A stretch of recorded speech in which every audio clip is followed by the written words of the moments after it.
वर्तमान स्वामी के शासन में हम से विराजते और उनकी ये पावन पीयूष देशना हम सभी के लिए परम उपकारी। अनादिकाल से हमारी आत्मा में जो जन्म, जरा और मृत्यु रूपी रोग लगे, उन रोगों का उपशमन करने वाली कोई परम औषधि है तो वह एकमात्र यह जिनवाणी है। भव्य आत्माओं, प्रत्येक जीव इस संसार में पुरुषार्थ करता है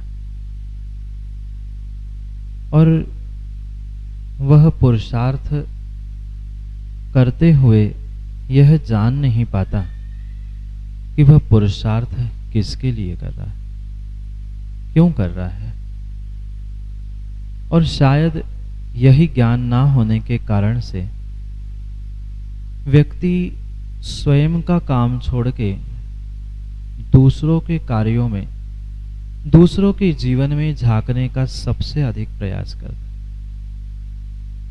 जितना प्रयास व्यक्ति स्वयं के भीतर झांकने का नहीं करता, उससे कई अधिक गुना प्रयास शेखर पंडित जी व्यक्ति दूसरे के जीवन में झांकने का। शायद यही कारण रहा कि अनादि से जीव अपना कार्य, अपना जीवन छोड़ते हुए दूसरों के कार्य और दूसरों के जीवन को देखने के कारण से दुखी रहा। क्योंकि स्वाभाविक सी बात है, जब जीव अपने स्वयं के जीवन को और अपने स्वयं के कार्यों को नहीं जानेगा, तब तक वह कभी भी जीवन में सुख और शांति का वेदन नहीं कर सकता। पुरुषार्थ करना, कार्य करना इतना ही मात्र पर्याप्त नहीं होता जीवन को सुखी बनाने। जीवन को सुखी बनाने के लिए प्रत्येक व्यक्ति को अपने स्वयं के जीवन के बारे में और स्वयं के लक्ष्य के बारे में, स्वयं के कार्यों के बारे में सोचने की आवश्यकता।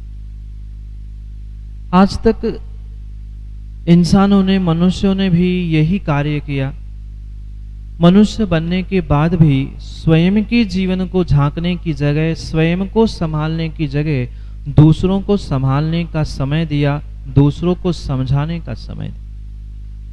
जो मनुष्य बनने के बाद, श्रावक बनने के बाद स्वयं के कर्तव्य थे, उन कर्तव्यों के पालन करने की जगह दूसरा क्या कर रहा है, कौन क्या करता है, कौन क्या नहीं करता है, किसको क्या करना चाहिए था, यही सोचते सोचते वह पूरा जीवन निकाल लेता है। और जब आखिरी सांसें चलती है, डॉक्टर हाथ खड़ा कर देता है, तब उसे विचार आता है कि अरे मैंने तो जीवन भर कुछ किया ही नहीं। जीवन भर मैं यही सोचता रहा, मैं ऐसा करूंगा, ये करूंगा, ये करूंगा। सोचते सोचते जीवन निकल गया, पर कर क्या पाया? कुछ नहीं कर पाया। इसलिए जीवन के प्रारंभिक अवस्था से ही हमें ये निर्णय करने की आवश्यकता है कि मुझे अपने जीवन के लिए करना क्या है, और मैं जो कुछ भी कर रहा हूं, ये करने के पीछे मेरा उद्देश्य क्या है, लक्ष्य क्या है। मैं ये कर भी रहा हूं तो क्यों कर रहा हूं। चाहे मंत्री जी बाबू, चाहे आप धन दौलत कमा रहे हो, कभी ये विचार किया मैं किसके लिए कमा रहा हूं? नहीं किया। शायद जितने लोग बैठे हैं उनमें से बहुत बहुत विरले कोई एकाध हो जिसने कभी सोचा भी हो, पर मुझे विश्वास है कि शायद किसी ने सोचा ही नहीं होगा। मात्र जो भी कार्य हमने किया, दूसरों को देखा सीखी करने का हमने काम किया।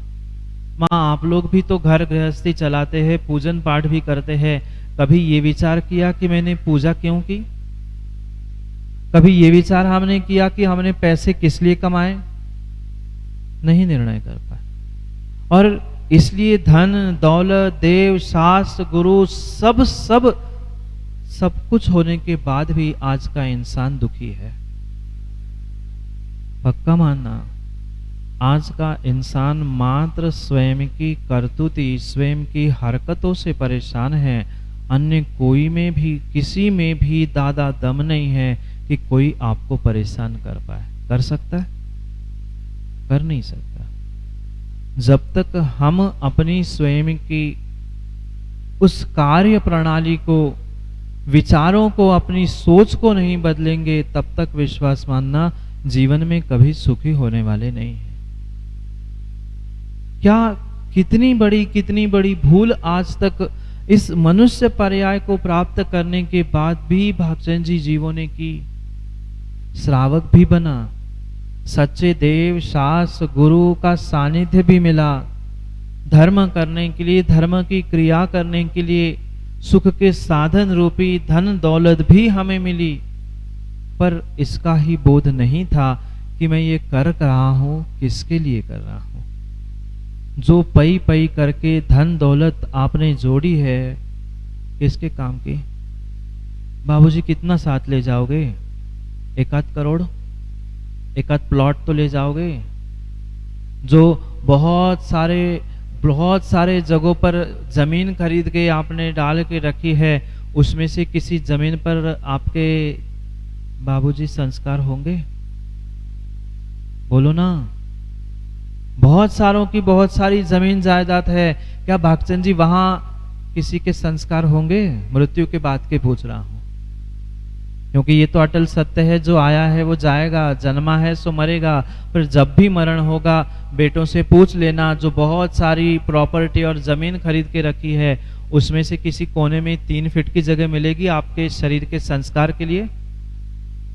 नहीं मिलेगी।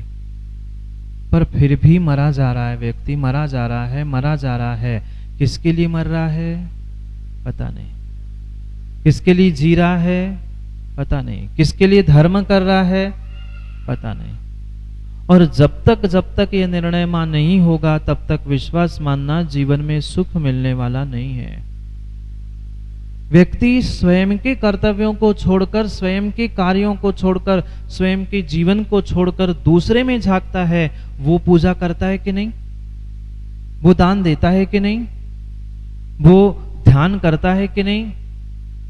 मात्र और मात्र दूसरों को देखते देखते, दूसरों की परीक्षा करते करते जीवन श्रावक बनने के बाद भी जीवन व्यर्थ चला गया। पर कब समझ में आता है? कब समझ में आता है? जब पूरा समय निकल जाता है, अब समय बचा नहीं है, तब समझ में आता है कि मुझे कुछ करना था अपने लिए। मां, कितना पुरुषार्थ और कितनी मेहनत आज तक आपने अपने स्वयं के लिए की। सुबह से लेकर शाम तक जो भी घर गृहस्थी के कार्य किए, किसके लिए किए? कभी इसको मनाए, कभी उसको मनाए, कभी इसको समझाए, कभी उसको समझाए, पर अपने आप को समझा नहीं पाए, अपने आप को मना नहीं पाए। गहनतम निर्णय करने की आवश्यकता थी। हमारे लिए भी आचार्य भगवंतों ने एक मार्ग बताया है। चाहे श्रावक हो, चाहे साधु हो, सबके लिए अपने अपने कर्तव्यों का बोध कराया है। आप श्रावक हो तो श्रावक के कर्तव्यों का पालन करो। आप मुनिराज हो तो आप मुनिराज के कर्तव्यों का पालन करें। आप श्रावक नहीं हो तो श्रावक बनने का प्रयास करें। मात्र और मात्र जैन कुल में जन्मने से कोई भी श्रावक विनोद मां साहब नहीं होता। करोड़पति अरबपति के घर में जन्मने से फिर भी वह करोड़पति अरबपति कहला सकता है। सरकार से लड़ते हुए, कोर्ट कचहरी में पहुंचते हुए आधी प्रॉपर्टी या पूरी प्रॉपर्टी का हकदार बन सकता है। पर जैन कुल में मात्र जन्मने से आप श्रावक बन जाओ, जरूरी नहीं है। जब तक श्रावक के उन कर्तव्यों का बोध नहीं है, श्रावक के कर्तव्यों का पालन नहीं है, तब तक आपका प्रत्येक कार्य करना व्यर्थ है। श्रावक वही होता है जिसे बोध है कि मैं कौन हूं और किसके लिए सब कुछ कर रहा हूं। हो गया सब कुछ निर्णय हो गया, पर स्वयं का निर्णय वीरू आज तक नहीं कर पाए। क्यों वीरू? हो गई शादी, श्रावक बन गए। कहने के लिए तो हमने गृहस्थ मार्ग स्वीकार कर लिया, पर क्या उसका हमारे पास निर्णय है कि मैंने कर लिया, अब क्या करना है, क्यों कर रहा हूं, किसके लिए किया, कुछ नहीं पता। उत्कृष्ट मार्ग यही था, जैन कुल मिला था, मनुष्य पर्याय मिली थी।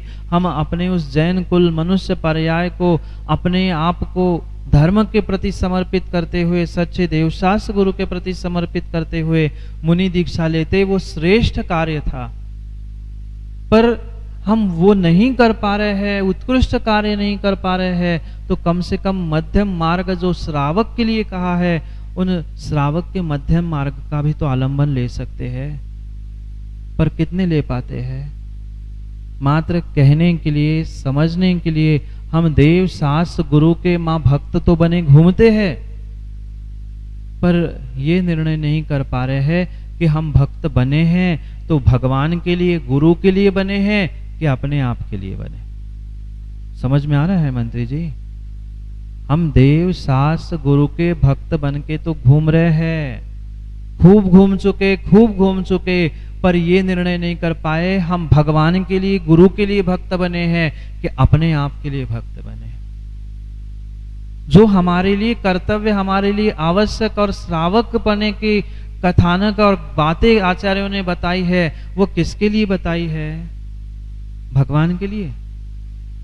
वे तो भगवान बन चुके, वे भगवान बन चुके। जो निर्ग्रंथ दिगंबर गुरु है, वे अपने आवश्यकों का, अपने मूल गुणों का पालन करते हुए अपना कल्याण कर जाएंगे। हम उनके लिए भक्त नहीं बने, हम उनके लिए सेवा नहीं कर रहे हैं, हम उनके लिए भक्ति नहीं कर रहे हैं, हम अपने आप को भगवान और गुरु बनाने के लिए भक्ति कर रहे हैं। ये निर्णय करने की आवश्यकता है, तभी हम अपने जीवन में उन कार्यों को उत्कृष्टता से करते हुए किसी लक्ष्य तक पहुंच सकते। आज तक यही तो हुआ पंडित जी, आज तक यही तो हुआ। पुरुषार्थ किया, मेहनत की, जीवन व्यतीत किया, पर यह निर्णय नहीं कर पाए कि हमें कौन सी दिशा में जाना था। दिशा का मतलब मात्र पूर्व पश्चिम ये नहीं, हमारा अंतिम लक्ष्य क्या था। हम ये सब कुछ कर रहे थे, क्यों कर रहे थे, किस लिए कर रहे थे? हमने देव शास्त्र गुरु की भक्ति कर ली, पर प्रीतेश क्यों कर ली, इसका कभी विचार किया? नहीं किया। तुम्हारी भक्ति की, तुम्हारी सेवा की, तुम्हारी व्यवस्था की भगवान को, गुरु को, जिनवाणी को आवश्यकता नहीं थी। अगर आवश्यकता किसी को थी तो स्वयं की उसको आवश्यकता थी। अपने आत्म कल्याण के लिए हमें ये सब कुछ करना था, पर जीव कुछ समय तो विचार करते हुए कार्य प्रारंभ करता है, पर जैसे ही एक उसे आदत सी लग जाती है, उसे भूल जाता है मैं भगवान की भक्ति भगवान के लिए कर रहा हूं कि अपने लिए कर रहा हूं। मैं गुरु की सेवा कर रहा हूं तो गुरु के लिए कर रहा हूं कि अपने के लिए कर रहा हूं। ये सरासर व्यक्ति कुछ समय बाद भूल जाता है, और इसी कारण से वह प्रमाद करते हुए जो कर्मों की निर्जरा वो करना चाहता था, कर सकता था, वह कर्मों की निर्जरा वो नहीं कर पाता। इसीलिए कुंद स्वामी कह रहे हैं कि आप अपने कार्यों को समझने का प्रयास करो। आपके लिए जो कार्य बताए हैं, कर्तव्य बताए हैं, आवश्यक बताए हैं, आप उनमें ही अपने आप को उलझाने का और सुलझाने का प्रयास करो। दूसरे के जीवन में झांकने का प्रयास मत करो। अगर किसी भी प्रकार से हम दूसरे के जीवन में झांकने का प्रयास करेंगे तो स्वयं का जीवन सुख नहीं होगा। जो भी हमें कार्य करना है उसका पहले निर्णय करना है। मैं धन भी कमा रहा हूं तो किसके लिए कमा रहा हूं? मैं घर गृहस्थी चला रहा हूं तो किस लिए कर रहा हूं? मैं भगवान की पूजा, गुरु की सेवा भी कर रहा हूं तो किस लिए कर रहा हूं? ये निर्णय करते हुए अपने कर्तव्यों को समझने की आवश्यकता है, क्योंकि उन 6 आवश्यकों में भी कुंद स्वामी श्रावकों के लिए मुख्य रूप से कहते हैं, दानम पूजा मोक्षम सावय धम्मो न सावया तेन विना। शेखर पंडित जी, दानम पूजा मोक्षम सावय धम्मो न सावया तेन विना। श्रावक ही नहीं है, श्रावक ही नहीं है जब तक वह दान और पूजा करना नहीं सीखता है। भले ही आप अपने नाम के आगे जैन साहब लिखवा लो, जो चाहे लिखवा लो, पर आप मात्र जैन कुल में जन्मने से मां श्रावक हो नहीं सकते, श्राविका हो नहीं सकते। कितनी कितनी पूजा और कितना दान हम श्रद्धा से करते हैं और उसके पीछे के कारणों को समझ के करते हैं, इस पर यह निर्भर करता है कि हम कर्मों की निर्जरा कर रहे हैं कि वही बैठे बैठे कर्मों का बंध कर रहे हैं। क्या करें? आजकल तो पंचम काल में धर्म, धर्म की क्रिया और सबकी परिभाषा ही सी बदल गई है। जहां पहुंचो वहां प्रत्येक धर्म की क्रिया में आज ऐसी ऐसी राजनीति घुस चुकी है कि धर्म क्या है और राजनीति क्या है उसमें अंतर ही समझ में नहीं आ रहा। वो तो फिर भी श्रेष्ठ बात थी, किसी राजनीति में किसी धर्म का प्रवेश हो जाए तो फिर भी समझ में आता था, पर धर्म में जो वर्तमान में राजनीति हो रही है वह किसी भी प्रकार से योग्य नहीं है। क्यों हो रही है? कारण क्या है?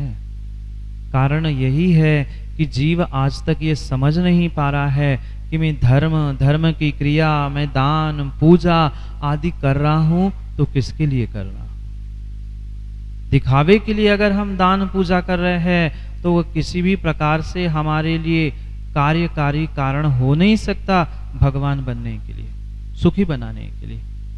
बहुत सारे ऐसे जीव होते हैं संसार में, है भी, सुबह उठकर सबसे पहले भगवान के पास जाएंगे पूजा करने के लिए, हर स्थान में कहीं ना कहीं पहुंचकर कुछ ना कुछ दान भी करके आएंगे, पर उनके पास ये निर्णय नहीं है मैं पूजा और दान कर किसके लिए रहा। किसी भी प्रकार से ये भूल मत कर लेना, ये अहंकार में आकर दान और पूजा करने के लिए कभी मत पहुंच जाना कि मैं कर रहा हूं इसलिए क्षेत्र की व्यवस्था हो रही, मैं कर रहा हूं इसलिए मुनिराज की व्यवस्था हो रही। बिल्कुल नहीं। सबका अपना अपना पुण्य होता है, सबका अपना अपना पाप होता है, हर जीव अपने अपने पुण्य पाप से जीता मरता है, पर हमें अपने जीवन में उस पुण्य को प्राप्त करते हुए पाप को विगलित करने के लिए इन आवश्यकों का, इन कर्तव्यों का पालन करना अनिवार्य होता है। कितने जीव यहाँ बैठे हुए प्रतिदिन पूजा, दान, स्वाध्याय, तप आदि आवश्यकों को करते हैं। बहुत सारे सोचते हैं जब महाराज आएंगे तब दे देंगे, आहार दान कर लेंगे, कभी विधान होगा तब कर लेंगे पूजा। नहीं, श्रावकों के लिए प्रतिदिन इन आवश्यकों का पालन करना, उस आवश्यकों के साथ आत्मा का कल्याण करना, यही श्रेष्ठतम कार्य कहा है। सबके लिए आशीष है, पर सब यही ध्यान रखे जो केवली के ज्ञान में जब जहाँ जैसा झलका है वहाँ दादा वैसा ही काम होके रहना है। इसलिए पुरुषार्थ करते रहे, समय आएगा तो समय पर समय का और पुरुषार्थ का फल भी आपको अवश्य ही प्राप्त होगा। इसलिए समय पर समय की बात के लिए पुनः समय पे मिलते हैं, क्योंकि समय पे किया गया काम समय को दिलाता है। बोली भगवान महावीर स्वामी की